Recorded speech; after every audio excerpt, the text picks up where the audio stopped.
How's it going? All right, is everybody ready? Okay, well, I'm very excited to announce our class today, our 2017 recruiting class. But before I do that, there's a lot of people that I want to thank. So if you bear with me, I wrote down a few names, but and a few groups of people that have made this thing work. It's just amazing how many people that get involved in this recruiting process. I want to start with President Frank and the leadership that he's given this university and the strength of our university, our academics. It's a very easy sell when you bring student athletes on our campus and just get to see the beauty of the campus and also get to see the way our university is ranked among other universities across America in so many different areas. And overall, so just a great job of leadership of this university. I want to thank Dr. Frank, and then Blake James, our athletic director, and the rest of his administrative staff.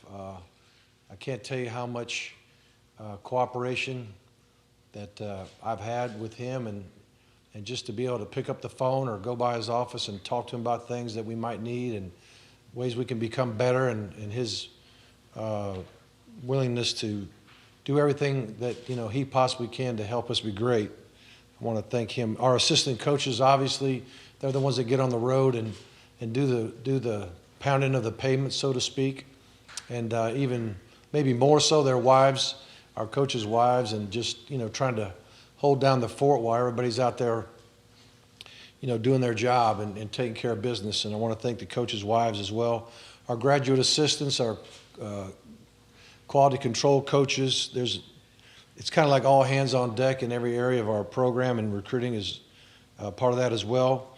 Our recruiting and player personnel department, headed up by Matt Daughtery, just a great job by them. They're just, their title lets you know that they're in the heart of all of our recruiting. Our football operations, Don Corzine and his group. David Case and our equipment staff. I know you saw pictures of the players that have come on our campus and put on the gear and got a chance to see all the other things that we have. But when they put that uniform on, you can just about tell who's coming. They don't want to take it off, and it's just it's awesome, an awesome job that they do. Gus Felder and our strength and conditioning staff, and also our nutrition. Kyle Bellamy, who heads up our nutrition. Those guys do such a great job of obviously developing our players, but also in the recruiting process, letting the young men know what's going to happen once they get here. Vinny Scavo and our athletic training staff. So many questions that parents have about what's going to happen to my son if he gets hurt, or what about the physicals, and what about if something happens, dental work or whatever it may be. There's just so many things that Vinny and his staff take care of for our players, and they do such a great job of explaining that to our recruits and their parents. So that's awesome. And I guess you can add the Lennar Hospital and the staff. I mean, that new hospital is beautiful. It's fantastic. It's just to know that your student athlete or your son, when they get here, has that hospital just right across basically across the street from us. It gives people a lot of peace of mind, and they've been very gracious to host some of our events, and it's been wonderful there. Dave Wyman, Demetrius Darden, and our academic support staff, they do a great job explaining everything academically to our student athletes, our recruits and their families. Sherelle Jackson in the Student Athlete Development Office. What's my son going to do besides play football, and academics? Is there anything else? Well, we got life skills, we got community service, all the things that we do that really enhances the holistic approach to these student athletes that we bring here at Miami. Our professors, the University of Miami faculty, the deans of schools. I mean, I can't tell you how many times professors have sat down with families and young men to just take an afternoon or a breakfast time out of their life to sit there and talk to our student athletes and our prospective student athletes. I can't thank them enough. And we have such a intimate group of professors and deans and all that kind of thing. We're not a huge university. We're a small private institution, and because of that, our student athletes and our prospective student athletes understand how easy it is to get to know your professor, where in other places it's just so many kids in class you can't even see your professor half the time. So we love that. Drew Rossetti in the video department, there's so many things that he's done to help us prepare for our weekends. Lee Ramos in our graphic design, our compliance staff, Craig Anderson and his group, and our current Miami players. How many times do young men come on campus and they see everything that we show them, but then they spend time with their player hosts. And the player hosts are our current players. And it takes a sacrifice. You may give up your Friday night or your Saturday night, or, sometimes we have player panels where kids will come in the afternoon. They may help us demonstrate something in strength and conditioning. I mean, our current players are really bought in to helping us be great, and I want to thank our current players for that. Our fans, you can't create excitement without fans. Our fans are very rabid. They love this university. They love this team, and they create a lot of excitement around recruiting. They create a lot of excitement at our ball games when recruits come to a ball game and they see how our fans respond to our players. It's just paramount. And so just a lot of people to thank. Even our custodial staff who keeps the building clean when we bring our prospects on recruiting weekends, and just about almost every weekend is a recruiting weekend. There's official visits and there's unofficial visits, and almost weekly there's somebody coming on our campus to spend time. And so with that, I guess I'll just open it up to questions. I know you all know the list of people, of our players. I will just say this. We signed, we've got 24, I think it is, in the house right now, counting the guys that are already here at mid-year. And I think it's 16 out of 24 from the state of Florida. One of our junior college kids, Javante Dean, didn't play junior college ball in the state, but he's local. He's a local kid. He's an in-state guy, and actually a South Florida guy. So if you count him in the 16, 2/3 of our team is from this state. And then because of our national brand and because of the popularity of our program, we can attract great players outside the state. So I would say one more thing before I open it up is we really hit across the board all the position needs that we have. There's really at least one guy at every single position across the board, and so we feel real comfortable that we hit the number. There's a couple spots we may look into the possibility of graduate transfers, or somebody who may transfer before it's all over. So there are a couple spots available, which I think is a smart thing to do in the way recruiting goes nowadays. So we do have a space or two left for that type of thing. But other than that, I thought we nailed it, and we're very excited about this class.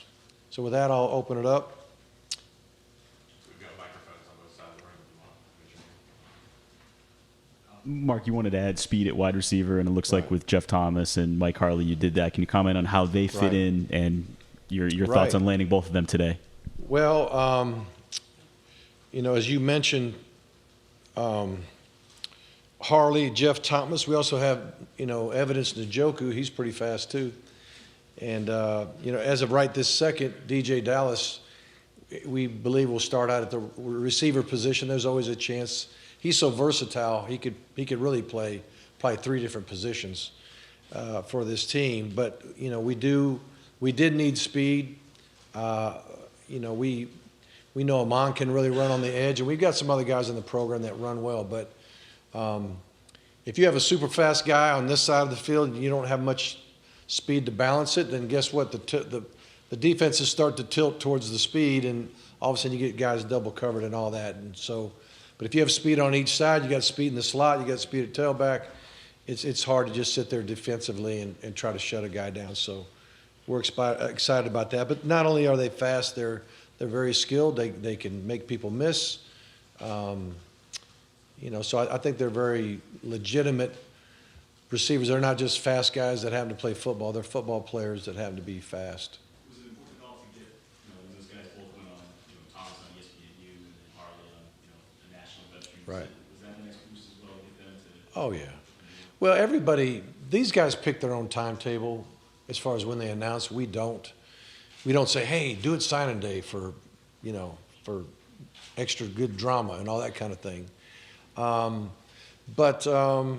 When you have good news like that on a day like today, when fans aren't 100% sure, and I'll be honest with you, we're never 100% sure until the facts, or I guess nowadays email, or even a picture of the NLI come through. So, but it's good to have that positive momentum on signing date. Mark, let me ask you this, just as far as I think this may be on TV or something. I don't know. yeah. As far as a full year under your belt, being able to recruit here, how difficult was it to put a fence around South Florida and funnel everyone to the University of Miami? Well, everybody talks about putting a fence around South Florida, but if you put a fence around it, there might be 120 guys that are going major D1. Guess what? You can only take 15 or 20 a year on average.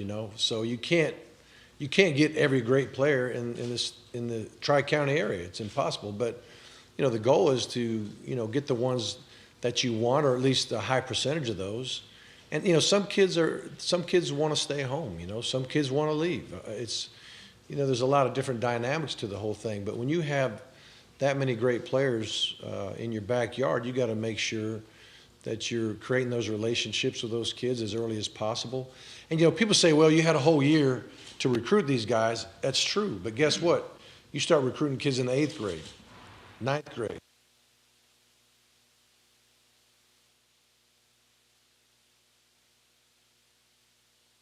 Three or 4 years long.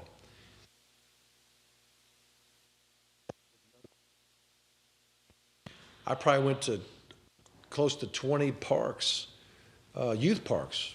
None of them even, maybe up to the 8th grade, maybe. And just started trying to spread the love, right away, because it takes a lot of time to create those relationships. But because we're close to so many, it's easy for them to come on campus, come watch a basketball game, come watch practice, come hang out just for no good reason. It's just not that hard to get in the car and come see us. And because of that, we want to continue to get all the young, great talent in this area to feel comfortable around us.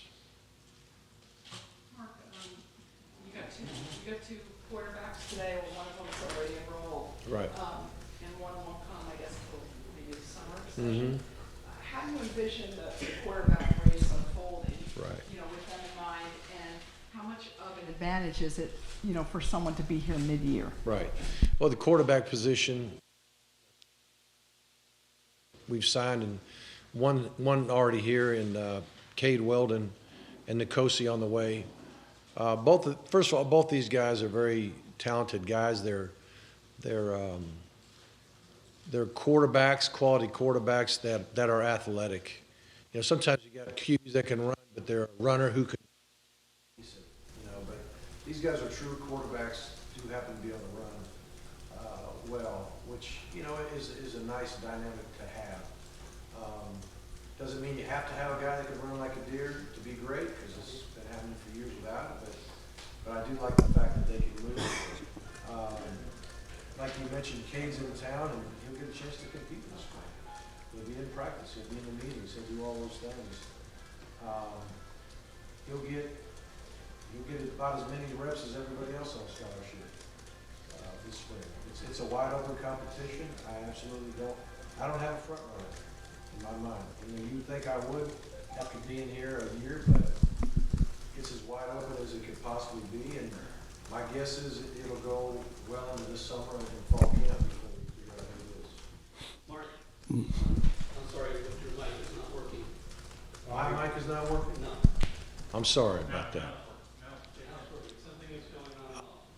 All right, I'm not very good at fixing microphones. Do you want me to talk louder? Will that help? You got your mic over there? Just go? All right. I don't know where our technical people are, but anyway, I'll talk louder. Yeah. You mentioned a couple of things there. One, 16 from the state, and yet you also talked about being a private school too. Why the importance of the state? How does that play in there then? Well, when you have a private school,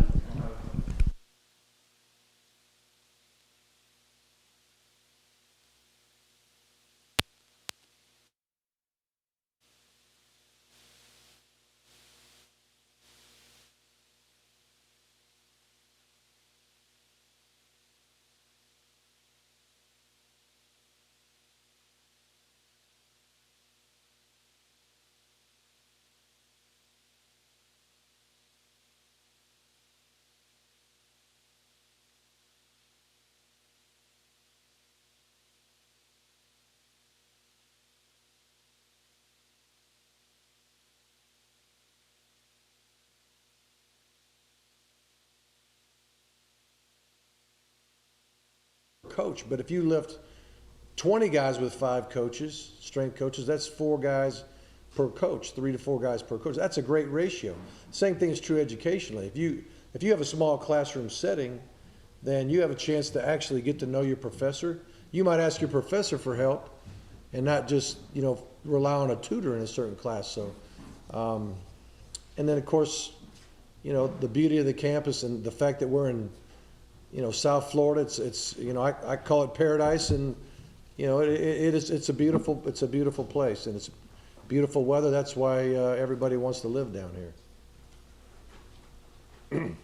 Mark, can you just clarify one thing? I want to make sure I get it right. You said you have 24 guys, right, that signed? I think so, yeah. Counting mid-year guys. Count mid-year. And then you might get some maybe graduate transfers. Can you still get like high school players, I guess? Sure.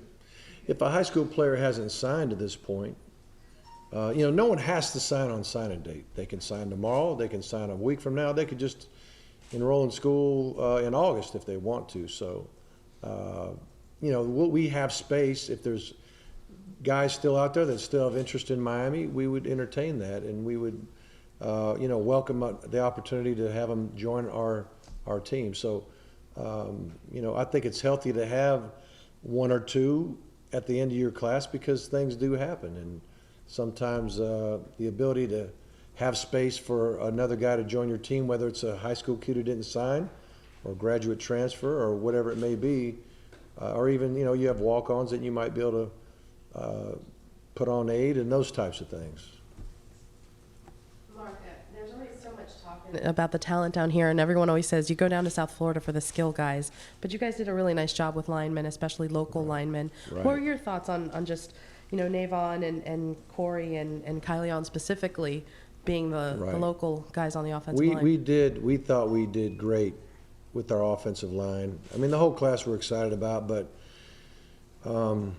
we just felt there was a tremendous need to get our numbers up at that position, but also, bring in guys that we really thought could help us be great. And, all 3 of those guys are guys that will compete for playing time right now.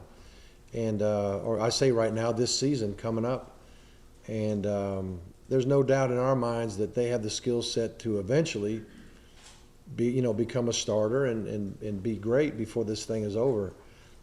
It's hard to be a really great offensive football team if you can't provide space for your runners and time and space for your quarterback.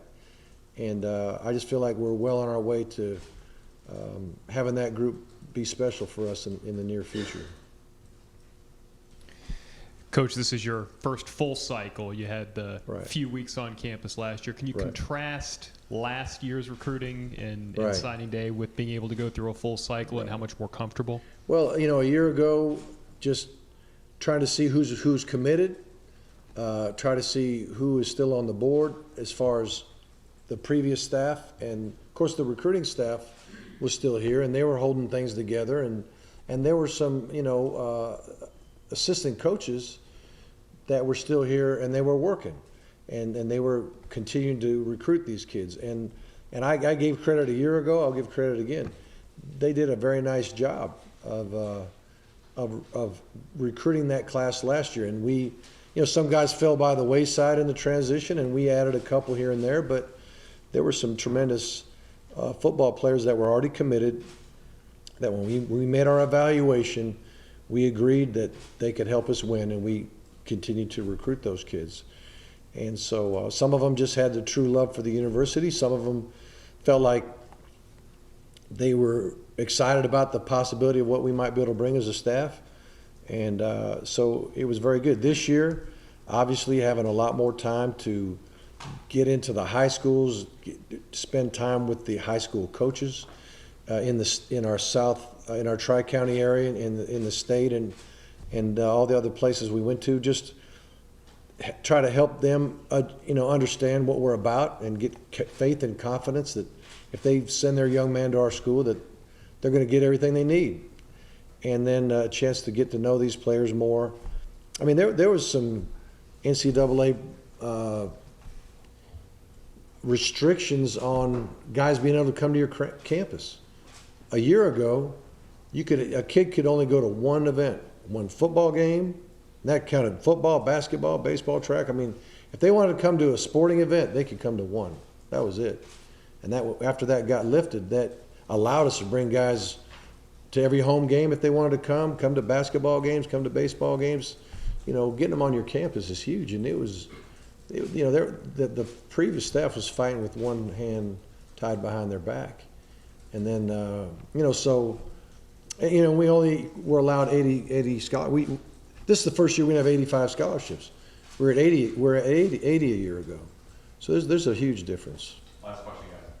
As far as the new coaches that are coming from college coaching in the state of Florida this year, have you noticed that it's become more difficult to recruit certain players and things tighten up a little bit? Not really. I think we're going to always be a exciting place for young men to go, and I don't think we'll have any trouble attracting guys to our school. And as I said before, there's such a large talent base in this area. I think there's enough talent for all of our state schools to have success. So, there'll be battles for sure.